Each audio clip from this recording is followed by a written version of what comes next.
Have you ever felt like your money has a superpower? Specifically, the power to disappear a week before your next paycheck.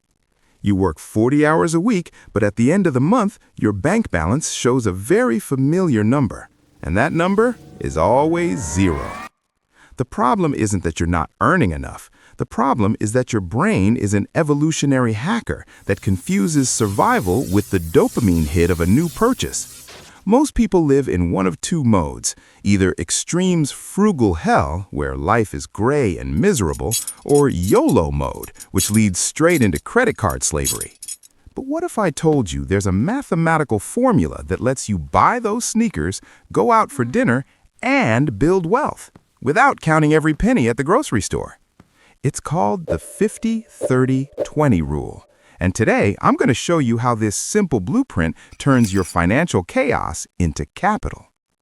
The 50-30-20 rule isn't a diet for your wallet. It's a strategy for distributing your after-tax income. 50% needs. This is what you literally cannot live without. Rent, utilities, basic groceries, medicine. 30% wants. Your dopamine budget. Netflix, dining out, hobbies, and that extra cup of coffee. 20% financial goals, your ticket to the future. Investments, building an emergency fund, or aggressive debt repayment. The mistake most people make is letting their wants eat up 60%, leaving 0% for the future. We are going to fix that. Stop right there. If you've watched this far, it means you're serious about taking control of your finances. On this channel, we break down the psychology of money and specific wealth systems like the JAR method or the millionaire strategy. Subscribe right now so you don't miss our breakdown of the Japanese kakebo system in the next video. Subscribed? Let's move on. The biggest battle happens in the 50% category. People often lie to themselves, calling a want a need. An expensive car on credit is not a need for transportation, it's a need for status. If your basic living expenses exceed 50% of your income, you are in the danger zone. You aren't managing your life, you are serving your things. How to fix it? If your rent is eating everything, get a roommate or move. If food is too expensive, stop buying the brand and start buying the product. Your job is to fit survival into exactly half of your paycheck. Many financial gurus tell you, skip the latte and become a millionaire. That's nonsense. If you strip away all joy, your brain will eventually snap and go on a shopping therapy spree with all your savings.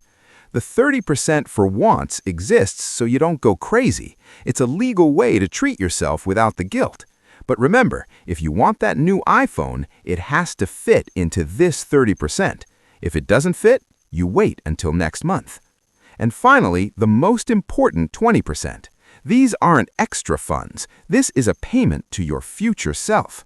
Most people make the mistake of saving what's left at the end of the month. Spoiler alert, there's never anything left at the end of the month. This 20% must go toward three goals. 1, an emergency fund. At least 3 to 6 months of expenses for when the world goes sideways. 2, debt killing. If you have high-interest loans, this is your priority number 1. 3, investments. Once the debt is gone and the fund is ready, this money starts working for you through compound interest. This 20% is the difference between running in a hamster wheel forever and one day having the option to never work again. This is the price of your freedom. The 50-30-20 rule works because it automates discipline. You don't need to track every cent. You just need to divide your 3 jars at the start of the month. Your task for today, take your bank statement from last month and calculate your percentages. You'll be surprised how far off you are. But now you have the map. Remember, wealth isn't about what you buy. Wealth is about what you keep. See you in the next video.